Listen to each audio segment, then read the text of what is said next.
네, 안녕하세요. 아뜨레입니다. 오늘은 제가 1월 동안 읽은 책들을 이제 기록하고 공유를 드리려고 하는데요. 영상 설명에 제가 읽은 책들에 대한 내용 설명과 제가 읽으면서 들었던 생각 같은 건 이제 스프레드시트 링크에서 확인을 하실 수 있고요. 제가 그럼 첫 번째 소개해드릴 책부터 바로 들어가 보도록 하겠습니다. 제가 첫 번째 소개해드릴 책은 이제 브랜드 코드 베타라이프라는 책인데요. 이 책은 제가 다른 영상에서도 단독으로 다뤘지만 사람들의 소비 행태, 프로세스 이코노미, 인스턴트 네트워킹, 데이터 리추얼 같은 용어를 섞어서 좀 간단하게 정리한 책이라고 보시면 될 것 같습니다. 그래서 이 책을 읽으면서 최근에 있었던 당근마켓, 경찰과 도둑, 코스트코 소분판 이런 사람들의 합의 형태 이런 것들 좀 확인해 볼 수 있는 책이어서 흥미로웠고요. 두 번째 책은 이제 말콤 글래드웰의 티핑 포인트의 설계자들인데 이 책은 이제 티핑 포인트의 후속작이고 이 책에서 이제 어떤 특정 밈이나 브랜드들이 사회적으로 갑자기 파급력이 커지거나 유행을 확 하는 경우가 있잖아요. 이 유행을 하는 이유, 그래서 그 세 가지 요소가 무엇이 있을까라고 분석을 한 책입니다. 그래서 이 세 가지 요소에 대해 말씀을 드리자면, 오버스토리, 집단 비율, 그리고 소수의 법칙, 이렇게 세 가지 법칙에 대해 설명을 하는데요. 이 각 법칙마다 실제 사례들을 다루고 있고, 이 세 가지 법칙이 의미하는 게 뭔지는 책에서 확인을 하실 수 있습니다. 다음 책은 이제 달러 종말의 허구라는 책인데 이거는 제가 요즘 재테크를 하면서 개인적으로 궁금했던 달러가 영원히 기축통화일까? 결국 우리도 비트코인을 사면서 쓰는 시대가 오지 않을까라는 그런 궁금증에 읽게 된 책이고 이 책에서는 결국 왜 달러 종말이 이뤄지기는 쉽지 않은지에 대해서 근거를 들어 설명을 합니다. 그래서 그 근거에 대해서는 책에서 확인을 하실 수 있습니다. 다음 책은 사이렌스 콜이라는 책인데 이 책에서의 메인 주제는 바로 주의력 자본주의입니다. 지금 우리는 이제 유튜브를 해서 인스타 릴스를 해서 돈을 벌 수 있는 시대를 살고 있잖아요. 그래서 이런 애드포스트 수익화 시대에 우리가 살고 있음을 이제 인지시켜주고 그리고 실제로 주의력이 어떻게 돈이 될 수 있는지 어떻게 뉴스나 미디어 그리고 SNS가 사람들의 주의력을 끌기 위해서 발광을 하는지 특히 빅테크 기업들이 어떻게 발광을 하는지 그런 것들에 대해 좀 설명한 책이라고 보시면 될 것 같습니다. 그래서 저는 주의력을 뺏기고 있는가 아니면 주의력을 하나의 자본으로 만들고 있는가 그런 거에 대해서 좀 스스로 고민을 많이 하게 된 거고요. 제가 이 책을 읽고 확실히 인스타 릴스를 보거나 유튜브를 보면서 그냥 낭비하는 시간이 많이 준 것 같습니다. 다음 책은 90년생이 온다라는 책이고요. 이 책은 사실 2018년에 출판돼서 한 거의 이제 10년이 다 돼가죠. 책이 나온 지. 근데 여전히 트렌디한 책이더라고요. 그래서 이 책은 이제 90년대생을 분석을 한 책인데 흔히 말하는 MZ들, 이 90년대생이잖아요. 근데 이 90년대생들의 이제 소비 트렌드랑 그리고 전체적인 90년대생이 추구하는 삶에 대한 가치관 이런 것들을 잘 설명한 책이고 좀 개인적으로 90년생 그런 제너레이션의 특별함을 만든 게 바로 인터넷과 스마트폰의 발달과 보급 아닐까. 그래서 정보 비대칭성이 많이 사라짐으로 인해 90년대생들은 정보를 자유자재로 다루고 함부로 호갱이 되지 않는다. 그런 부분이 좀 인상 깊었던 것 같습니다.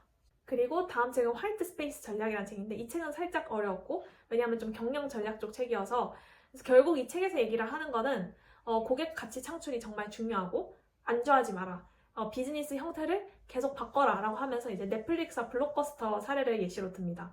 그래서 결국 우리는 이제 비즈니스 모델을 바꿀 때마다 그에 따른 수익 구조 이런 것들 전부 바꿔야 되고 대표적인 사례로 NG나 존디어 같은 그런 사례들을 좀 들고 있습니다. 다음 책은 뇌가 힘들 때 미술관에 가는 게 좋다라는 책인데요. 이 책에서 얘기하는 건 결국 어떻게 예술이 우리의 그런 정신병이라든지 아니면 스트레스라든지 그런 것들 치유할 수 있는지에 대해서 다양한 사례를 들어서 설명을 하고 있어요. 실제로 VR을 활용을 해서 중증 화상 환자들이 치료를 받을 때 통증을 못 느끼도록 이렇게 도와준다고 합니다. 그래서 실제로 그런 시각적인 예술이나 아니면 청각적인 예술로 트라우마나 정신병 등을 치료할 수 있다. 예술의 과학적인 효과에 대해서 설명을 하고 있습니다. 제가 이 책을 읽고 좀 확실히 뮤지컬이나 아니면 전시회 이런 것 좀 보러 다녀야겠다. 문화생활을 해야겠다라고 많이 느꼈던 것 같습니다. 다음 책은 소설인데요. 라스트 울프라는 책이고 이 책은 사실 조금 저한테는 난해해서 읽다가 좀 중도에 포기를 했습니다. 제가 소설을 많이 안 읽어서 오랜만에 읽는 거라 익숙치 않았을 수 있긴 한데 다음에 좀 더 시간이 될 때 재도전을 해보도록 하겠습니다. 다음 책은 이제 정재승, 진중권 작가님이 지은 크로스라는 책인데요. 이 책은 사실 나온 지 되게 오래됐고 2009년에 지어진 책이라서 제가 이 책을 읽으니까 확실히 과거로 2000년대로 좀 시간여행을 한 것 같더라고요.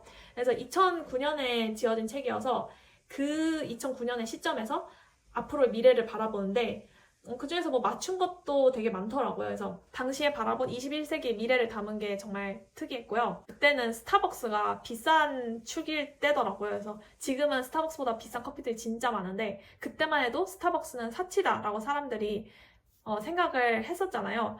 그러면서 이제 우리나라도 앞으로 카페 문화가 이렇게 발달을 하고 있다. 한창 카페 문화가 발달하는 시기여서 그 스타벅스에 대해서 다룬 챕터가 있었고 뭐 그거 외에도 뭐 몰래카메라 아니면은 뭐 인터넷의 발달 이런 것들을 다룬 책이었는데 정말 약간 과거로 시간여행하는 기분이 들어서 좀 재밌게 읽었던 것 같습니다. 그 다음 책은 이제 직감의 힘이라는 책인데 우리가 어떻게 직감을 발달시키고 이를 우리의 앞으로 인생의 의사결정에 활용을 할 수 있을지에 대한 적은 책입니다.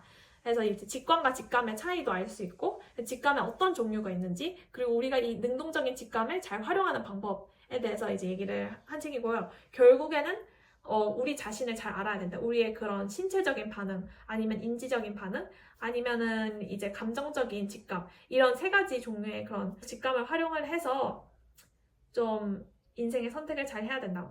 단순히 데이터만 보고 선택을 할 수는 없잖아요. 데이터뿐만 아니라 직감도 중요하다. 왜냐하면 인생에는 어떻게 보면 운이라는 게 정말 많이 중요하기 때문에 저희의 직감을 따르는 것이 가끔 옳을 수도 있거든요. 한 번쯤 읽어보시면 좋을 것 같고 그리고 직업의 미래라는 책은 제가 이제 좀 AI의 등장으로 저도 실제로 직장에서 AI를 많이 쓰고 있고 제 직업이 언젠가는 AI에 대체될 수 있다라고 좀 많이 느끼고 있거든요. 그래서 이제 AI에 대체되지 않는 직업은 무엇일까라고 그런 궁금증 때문에 읽게 된 책인데 생각보다는 좀 식상했던 책이고요. 특히 이 책 내에서 뭐 데이터 관련된 직군이 뜰 거라고 얘기를 하는데 저는 사실 좀 공감이 안 됐던 게 이제 이미 데이터도 AI가 처리를 해주고 있는데 그거는 마치 컴퓨터가 등장해서 타자를 잘 치는 직업을 가지라는 것과 마찬가지 아닌가라는 좀 생각을 했던 것 같습니다. 이 책 안에서 좀 다양한 유망한 직업들을 볼 수 있는 건 사실이고 여튼 AI가 등장하면 사람의 감정을 다루고 그리고 실제로 몸을 쓰면서 하는 일들이 사라지는 데는 후순위인 건 맞기 때문에 한 번쯤 읽어보시면 좋을 것 같습니다. 지금 1월 동안 읽은 책은 그렇게 해서 총 11권 정도가 되겠고요. 제가 읽은 책들에 대한 그런 감상과 저희 새로운 의문점들은 스프레드시트에서 확인하실 수 있습니다.